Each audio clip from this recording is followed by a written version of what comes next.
Ada seorang dari daerah Benyamin, namanya Kis bin Abiel, bin Zeror, bin Bekorat, bin Afiah, seorang suku Benyamin, seorang yang berada. Orang ini ada anaknya laki-laki, namanya Saul, seorang muda yang elok rupanya. Tidak ada seorang pun dari antara orang Israel yang lebih elok daripadanya. Dari bahu ke atas, ia lebih tinggi daripada setiap orang sebangsanya. Kis, ayah Saul itu, kehilangan keledai-keledai betinanya.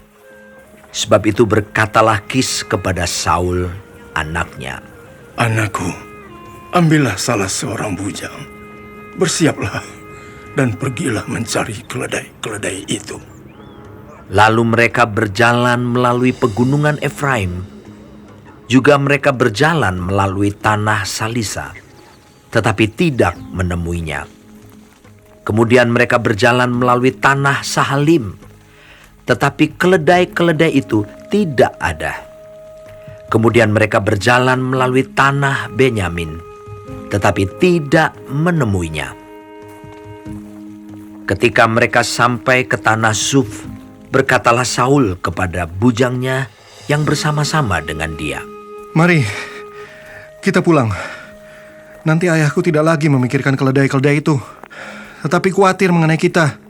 Tetapi orang ini berkata kepadanya, "Tunggu, di kota ini ada seorang abdi Allah, seorang yang terhormat. Segala yang dikatakannya pasti terjadi. Marilah kita pergi ke sana sekarang juga. Mungkin ia dapat memberitahukan kepada kita tentang perjalanan yang kita tempuh ini." Jawab Saul kepada bujangnya itu, "Tetapi kalau kita pergi, apakah yang kita bawa kepada orang itu? Sebab roti di kantong kita telah habis, dan tidak ada pemberian untuk dibawa kepada abdi Allah itu. Apakah yang ada pada kita?" Jawab bujang itu pula kepada Saul, "Masih ada padaku 1/4 sikal perak. Itu dapat aku berikan kepada abdi Allah itu. Maka ia akan memberitahukan kepada kita tentang perjalanan kita." Dahulu di antara orang Israel, apabila seseorang pergi menanyakan petunjuk Allah, ia berkata begini, "Mari, kita pergi kepada pelihat." sebab nabi yang sekarang ini disebutkan dahulu pelihat. Kemudian berkatalah Saul kepada bujangnya itu, "Pikiranmu itu baik. Mari kita pergi." Maka pergilah mereka ke kota, ke tempat abdi Allah itu.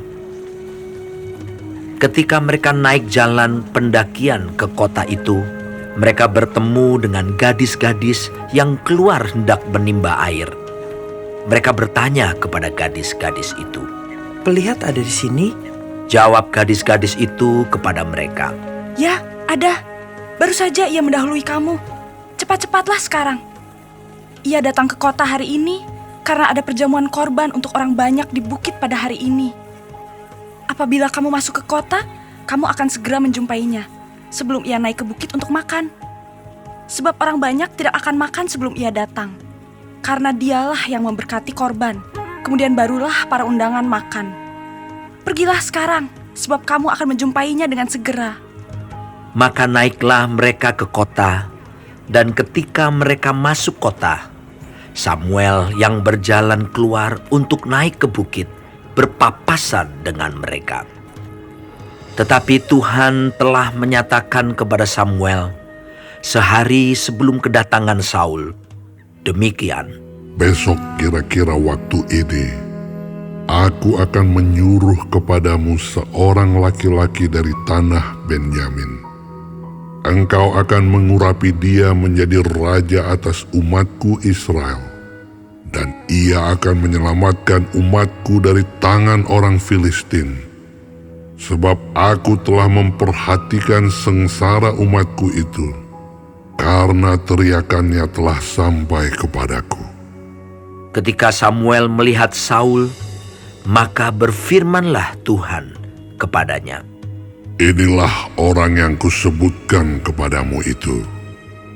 Orang ini akan memegang tampuk pemerintahan atas umatku. Dalam pada itu, Saul datang mendekati Samuel di tengah pintu gerbang dan berkata, Maaf, di mana rumah pelihat itu? Jawab Samuel kepada Saul, katanya, Akulah pelihat itu. Naiklah mendahului aku ke bukit.